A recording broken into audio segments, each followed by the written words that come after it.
നല്ലത് ചെയ്യുന്നവർ എന്തുകൊണ്ടാണ് എപ്പോഴും കഷ്ടപ്പാട് അനുഭവിക്കുന്നത് അറിയാമോ?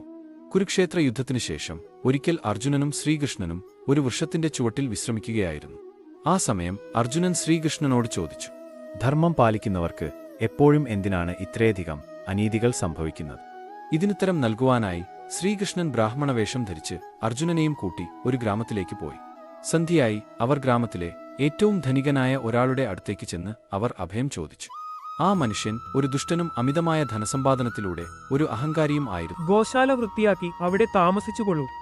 എന്നാൽ ഗോശാലയുടെ ശോചനാവസ്ഥ കണ്ട ശ്രീകൃഷ്ണൻ അതിന്റെ കേടുപാടുകൾ മുഴുവൻ തീർത്തു നന്നാക്കി.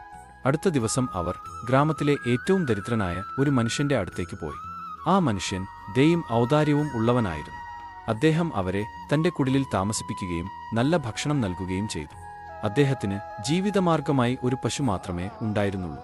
എന്നാൽ രാത്രിയിൽ ഒരു സർപ്പം വന്ന് ആ പശുവിനെ കടിക്കുകയും ആ സാധുമൃഗം തൽക്ഷണം മരണപ്പെടുകയും ചെയ്തു. ഇതെല്ലാം ശ്രീകൃഷ്ണനും അർജുനനും കാണുന്നുണ്ടായിരുന്നെങ്കിലും ശ്രീകൃഷ്ണൻ അനങ്ങിയില്ല. അർജുനന് അത്ഭുതമായി. അർജുനൻ ചോദിച്ചു, പ്രഭു, ദുഷ്ടനായ ധനികന്റെ ഗോശാല അങ്ങ് നന്നാക്കി കൊടുത്തു. എന്നാൽ ഈ പാവപ്പെട്ടവൻ ആകെ ഉണ്ടായിരുന്ന ഈ പശുവിന്റെ ജീവൻ എടുക്കുന്നത് അങ്ങ് നോക്കി നിൽക്കുകയും ചെയ്തു. ഇതെന്തുകൊണ്ടാണ്? ആ ഗോശാലയുടെ അടിയിൽ വലിയൊരു നിധി ഒളിഞ്ഞിരിപ്പുണ്ട്. അത് തകർന്നിരുന്നുവെങ്കിൽ ആ അഹങ്കാരിയായ ധനികൻ ആ നിധി ലഭിക്കുമായിരുന്നു. അവൻ കൂടുതൽ ദുഷ്ടനായി തീർന്നേനെ.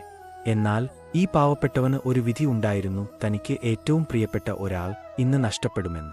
അതുകൊണ്ട് ഞാൻ അദ്ദേഹത്തിന്റെ മകന്റെയോ ഭാര്യയുടെയോ ജീവൻ നഷ്ടപ്പെടുത്തുന്നതിനു പകരം ആ പശുവിന്റെ ജീവൻ എടുക്കുന്നതാണ് ഉചിതമെന്ന് കരുതി.